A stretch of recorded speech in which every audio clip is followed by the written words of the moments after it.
Welcome to my channel trending markets with PJ. आशा करता हूँ आप सभी लोग लाइफ और ट्रेडिंग दोनों में ही अच्छे कर रहे होंगे। Friends, the past couple of days has been really frustrating for any momentum trader trading in Nifty and bank Nifty. पर मैंने आप लोगों को पहले ही बता के रखा है कि for next few days you should be avoiding trades in Nifty and bank Nifty. और देखिए, वैसे ही मार्केट साइडवेज होके ट्रेड कर रहा है।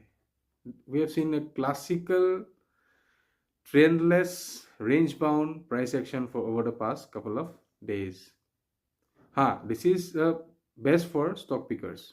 जो लोग स्ट्रॉन्ग सेक्टर्स को आइडेंटिफाई कर पाते हैं, स्ट्रॉन्ग स्टॉक्स को सिलेक्ट कर पाते हैं और सही लेवल पे एंटर कर पाते हैं, वो लोग जरूर इस मार्केट में भी पैसा कमा रहे होंगे। दोनों तरफ के मौके हैं स्टॉक्स में, तो स्टॉक्स को पिक करना आपको आना चाहिए, क्योंकि ऐसे मार्केट्स को मैन्यूवर करना वरना आपके लिए बहुत मुश्किल हो जाता है। I won't take much time, so let's move on to the charts. Let's begin with Nifty. Friends, like we have discussed in the previous videos, जो मैंने आप लोग को राय दिया था कि निफ्टी से दूर रहिए, दोनों इंडाइसेस से ही दूर रहने की ही राय दी थी। और देखिए, एक बड़े से गैप अप के बाद जो यूएस इंडिया का जो ट्रेड डील अनाउंस हुआ, उसके बाद निफ्टी कंटिन्यूसली साइडवेज होकर ही ट्रेड किया है। जो हम लोग का सपोर्ट का लेवल था 25,470, वो होल्ड करते हुए दिखा हम लोग को, और ऊपर की तरफ 26,000 का ही हम लोग ने रेजिस्टेंस निकाला था। तो उसी बीच मार्केट ट्रेड कर रहा है। इस रेंज के अंदर ट्रेड करना बहुत ही मुश्किल है। अब देखिए कैसे साइडवेज होकर ही ट्रेड कर रहा है। कोई भी मोमेंटम ट्रेडर्स इसको प्ले करने की कोशिश करेगा तो नुकसान होने के ही चांसेस हाई है। तो इसीलिए इंडेक्स से दूर रहने की जो मेरी राय थी अभी भी वही रहेगी। फिलहाल पता नहीं कब तक, लेकिन 26,000 ऊपर में और 25,470 नीचे में, इस रेंज के बाहर जाने पर ही आप लोग को इंडेक्स में कोई ट्रेडिंग की अपॉर्चुनिटी मिल सकती है। तो एक बार बैंक निफ्टी को भी अगर हम लोग देखें,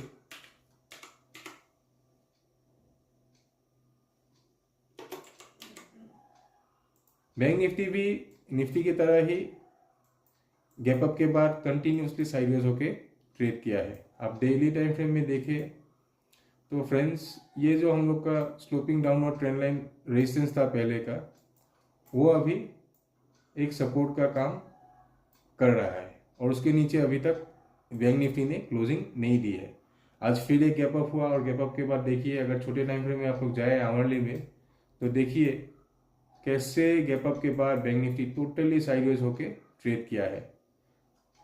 तो ये मार्केट नहीं है छोटे ट्रेडर्स के लिए, इंट्राडे ट्रेडर्स के लिए। अभी ऑप्शन सेलर्स के ही प्रॉफिटेबल ट्रेड जा रहे होंगे। जो लोग इंट्राडे कर रहे हैं उनको इंडेक्स में तो कोई ट्रेड नहीं मिल रहा होगा। तो इसीलिए मैं अभी बोलूँगा कि आप लोग निफ्टी और बैंक निफ्टी दोनों से ही तो और कुछ दिनों के लिए दूर रहे। स्टॉक स्पेसिफिक मूव्स मार्केट में बहुत अच्छे अच्छे मिल रहे हैं। अगर आप लोग स्टॉक्स चुनने में माहिर हैं, लॉन्ग या फिर शॉर्ट दोनों तरफ के ट्रेड्स आ रहे हैं, जिनमें 5 से 6% की मूव्स इंट्राडे में ही आप लोग को मिल सकता है। और स्टॉक्स में वॉलेटिलिटी ज़्यादा होती है, इसीलिए थोड़े स्टॉप लॉसेस को टाइट रखिएगा। और हाँ, रिस्क रिवार्ड अगर फेवरेबल मिले तभी ट्रेड कीजिएगा। पोजीशन साइज को छोटा रख कर ही ट्रेड कीजिएगा। धन्यवाद।